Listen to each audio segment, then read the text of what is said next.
Aunque parecería al revés, escribir para niños es mucho más difícil que escribir para adultos. La literatura infantil tiene reglas que la literatura en general no tiene y que siempre hay que tener en cuenta. Es difícil encontrar el balance entre una historia fascinante, un lenguaje simple, oraciones cortas, personajes bien definidos, no caer en clichés y no subestimar al lector. Algo que entienden muy bien los autores infantiles es que los niños no son tontos, son niños, y su cabeza todavía indomada funciona de manera diferente. Son escasos los escritores que dirigen sus obras tanto a niños como a adultos, algunos de ellos son muy reconocidos como Oscar Wilde. En todo caso, aquí exploraremos los curiosos casos de algunos autores, muy reconocidos por su ficción para adultos, que han dedicado una o más obras, poco conocidas, al público infantil. Algunos son realmente sorprendentes.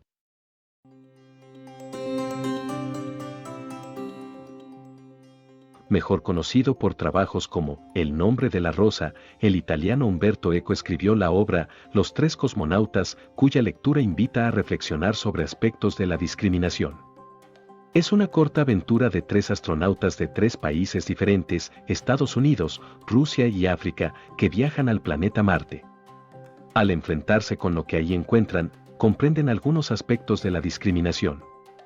¿Por qué discriminamos? ¿En qué circunstancias?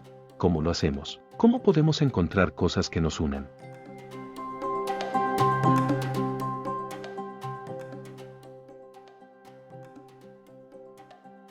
Ernest Hemingway, el autor de Por quien doblan las campanas y El viejo y el mar, tiene también dos cuentos infantiles que se llegan a editar juntos, El buen león y El toro fiel. En ambos, Ernest Hemingway reflexiona sobre la mentira, la bondad y el amor como una fuerza que nos impulsa para sobrevivir. Están escritos a manera de fábula y son en verdad muy interesantes.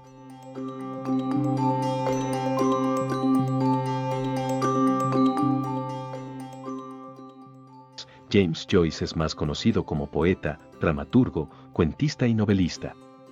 Pero en una carta a su nieto Stephen, Joyce plantó las semillas de lo que se convirtió en El gato y el diablo, un encantador libro ilustrado para niños sobre un gato y un dilema moral.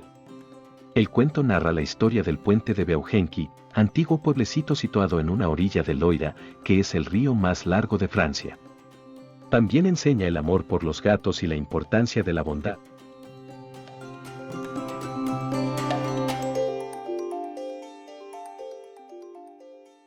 La autora inglesa Virginia Woolf, mejor conocida por sus profundas ficciones Orlando y Sobre las olas, también tiene un cuento propiamente infantil, La viuda y el oro. Su personaje principal es una viuda que recibe como herencia de su difunto hermano una casa vieja donde él vivía. Entre otros bienes, dentro de la casa se encuentra con un loro de mal genio que al final terminará por ayudar a la anciana a encontrar un tesoro escondido, mientras reconcilian sus diferencias.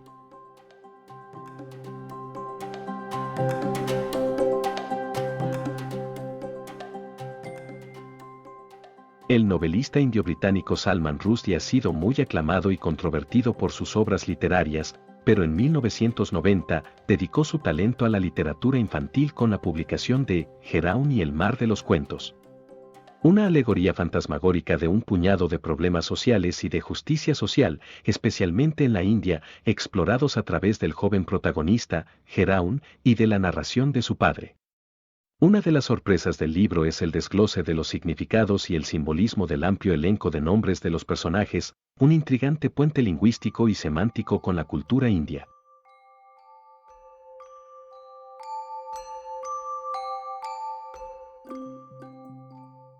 William Faulkner, un prolífico escritor de novelas y relatos cortos, solo escribió un libro para niños, El árbol de los deseos, que María Popova llama una especie de cuento moral sombríamente caprichoso, a medio camino entre Alicia en el País de las Maravillas, Don Quijote de la Mancha y Matar a un ruiseñor.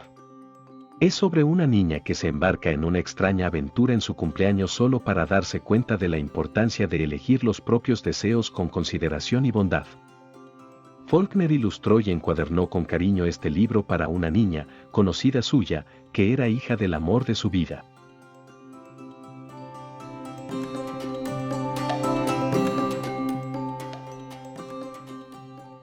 Aldous Huxley es un ejemplo que te toma desprevenido.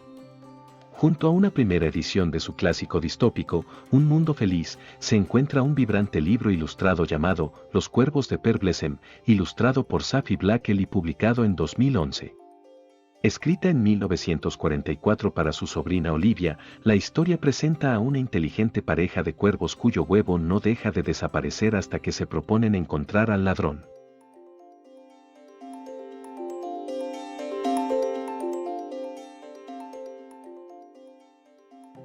T.S. Eliot suele ser considerado el poeta en lengua inglesa más importante del siglo XX.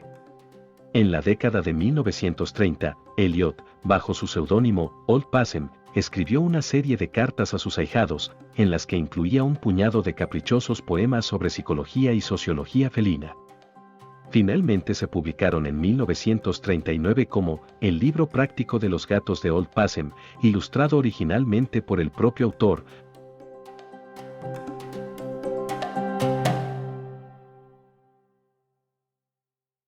La escritora estadounidense de novelas, poesía y teatro, Gertrude Stein es considerada una pionera de la literatura modernista. Su obra generó una nueva forma de narrativa que rompió con las convenciones temporales del siglo XIX. Dedicó bastante a su libro infantil, El mundo es redondo, en el que narra las aventuras de una muchachita llamada Rosa. Es un cuento caprichoso que deleita al lector con sus juegos de palabras y sonidos, a la vez que explora los conceptos de la identidad y de la propia personalidad. Para la publicación de este libro, la autora pidió expresamente que las páginas fueran color rosa y las ilustraciones de color azul. Actualmente se pueden encontrar ediciones con este formato.